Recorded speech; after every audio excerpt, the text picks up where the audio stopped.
আসসালামু আলাইকুম ফ্রেন্ডস, দূরে এবং কাছে যে যেখান থেকে আজকে ভিডিও দেখতেছেন, আশা করি ভিডিও আপনাদের কাছে অনেক বেশি ভালো লাগবে। আজকের ভিডিওটা খুবই উপকারী ভিডিও, কারণ সামনে চলে আসছে কোরবানি। তো এই কোরবানিতে মশলা তৈরি করব না, তা কী করে হয়? বাসায় তৈরি করব গরম মশলা, আর এই মশলা তৈরি করে সবাইকে রান্না করে খাওয়ানোর পর সবাই একদম চমকে যাবে, আর সবাই আপনার প্রশংসায় পঞ্চমুখ হয়ে যাবে। তো পারফেক্টভাবে আমি মশলা তৈরি করে দেখাবো, তাও আবার গরম মশলা। ভাবা যায় বাসায় জাস্ট আপনারা যদি 50 থেকে 100 টাকা খরচ করেন, তাহলে দেখবেন যে প্রায় 250 থেকে 300 টাকার মশলা আপনারা বাসায় তৈরি করতে পারবেন। তো আর বেশি বকর বকর করবো না, চলেন শুরু করা যাক। তো এখানে আস্ত জিরা নিয়েছি 3 টেবিল চামচ। আপনারা মশলা পরিমাণ যদি বাড়িয়ে নিতে চান, সেক্ষেত্রে আপনারা এই উপকরণগুলো বাড়তি করে দিতে পারেন। আর এখানে মৌরি দিয়ে দেব 3 টেবিল চামচ, অর্থাৎ মিষ্টি জিরাও এটাকে বলে।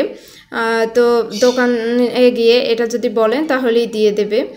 আর এখানে নিয়েছি আস্ত ধনিয়া 3 টেবিল চামচ।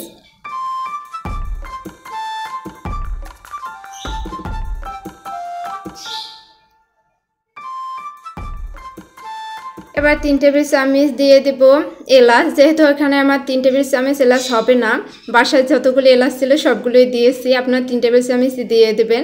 আর লবঙ্গ দিয়েছি 3 টেবিল চামচ। স্টার মশলা যদি সাইজটা একটু ছোটো হয়, সেই ক্ষেত্রে 4 থেকে 5টা দিয়ে দিবেন, আর একটু বড় হলে 2টো দিলেই হবে। স্টার মশলা বেশি দিবেন না, তাহলে খুব স্ট্রং একটা ফ্লেভার আসবে, খেতে ভালো লাগবে না। আর এখানে জয়ফল দিয়েছি বড় সাইজের একটা, আপনারা ছোট সাইজের হলে 2 থেকে 3টা দিয়ে দিবেন। আর দারচিনির টুকরো দিয়েছি 7 থেকে 8 পিস। আর জয়ন্তী দিয়েছি 4 পিসের মতো। যদি আস্ত জয়ন্তী হয় তাহলে 2 থেকে 3 পিস দিয়ে দেবেন, কারণ এগুলোতে খুব স্ট্রং একটা গন্ধ আসে, তো এই জন্য। আর কালো এলাচ দিয়েছি 2 পিস, যেহেতু কালো এলাচটা একটু সাইজে বড় ছিল, এই জন্য কালো এলাচ দিয়েছি 2 পিস। আর এখানে যেহেতু আমি সবুজ এলাচটাও ব্যবহার করেছি, এজন্য কালো এলাচটা খুব বেশি দেওয়ার দরকার নেই। আর এখানে তেজপাতা দিয়েছি 7 থেকে 8 পিসের মতো। আর তেজপাতাটা এরকম ছোট ছোট টুকরো করে একটা কেচি দিয়ে কেটে নিচ্ছি।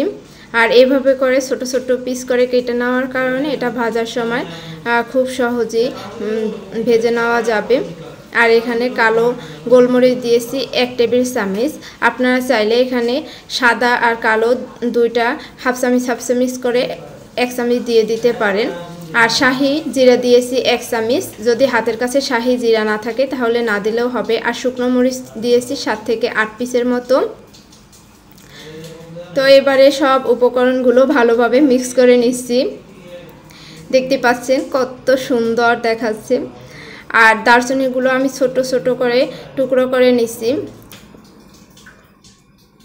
আর এটা ছোট করে টুকরো করে নেওয়ার কারণে দেখবেন যে এটা ব্লেন্ড করার সময় কোনো প্রবলেম হবে না। তো এবারে আমি 5 মিনিট এটাকে একদম লো হিটে ভেজে নিব। আর এটা 2 পদ্ধতিতে ভেজে নেওয়া যায়, অর্থাৎ শুকিয়েও করতে পারেন, অর্থাৎ রোদে শুকিয়ে তারপরে এটা ব্লেন্ডার করতে পারেন। আর চাইলে আপনারা এটা এভাবে চুলার জাল লোতে রেখে তারপরে ভেজে নিতে পারেন।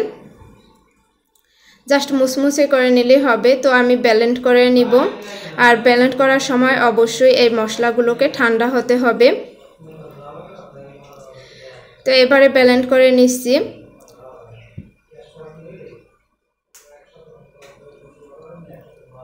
এবার ঢাকনা খুলে আপনাদেরকে আমি দেখিয়ে দেব যে আসলে কতটা গুঁড়ো হয়েছে। দেখতে পাচ্ছেন খুব সুন্দরভাবে গুঁড়ো হয়ে গেছে। তো এবারে আমি একটা চালনির সাহায্যে চেলে নিব, কারণ এটার ভিতরে কিছুটা দেখা যাবে যে আস্ত আস্ত থেকে যাবে। তো এটাকে চেলে নিয়ে তারপর যেগুলো আস্ত থাকবে সেগুলোকে আবার ব্লেন্ড করে নেবেন, অথবা সেগুলো ফেলেও দিতে পারেন যদি ধৈর্য না কুলায় তাহলে। তো দেখতেই পাচ্ছেন যে আস্তে আস্তে এভাবে রয়ে গেছে চালনিটা চেলে নেওয়ার পরেও। তো এইভাবে এগুলোকে আবার ব্লেন্ড করে নেবেন।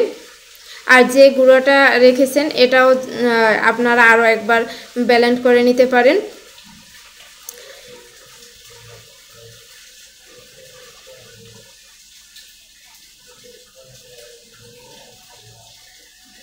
তো কোরবানির জন্য মশলা কিন্তু আমরা অলরেডি তৈরি করেই নিলাম, শুধু কোরবানি আসার অপেক্ষা। দেখতেই পাচ্ছেন মশলার কালারটা ঠিক কতটা সুন্দর হয়েছে।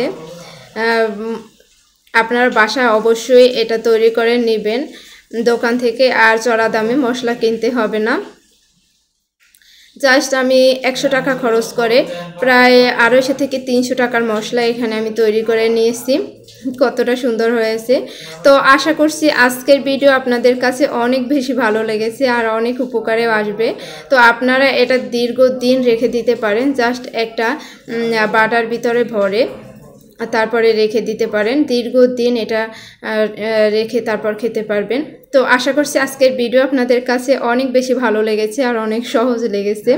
এরকম সহজ ইন্টারেস্টিং ভিডিও পেতে আমার চ্যানেলটি সাবস্ক্রাইব করে অবশ্যই আমার সাথেই থাকবেন। আর এতক্ষণ পর্যন্ত আমার সঙ্গে থাকার জন্য আপনাদেরকে অসংখ্য ধন্যবাদ। নেক্সট এপিসোড দেখার আমন্ত্রণ জানিয়ে আজকে এখানে বিদায় নিচ্ছি। আসসালামু আলাইকুম, আল্লাহ হাফিজ।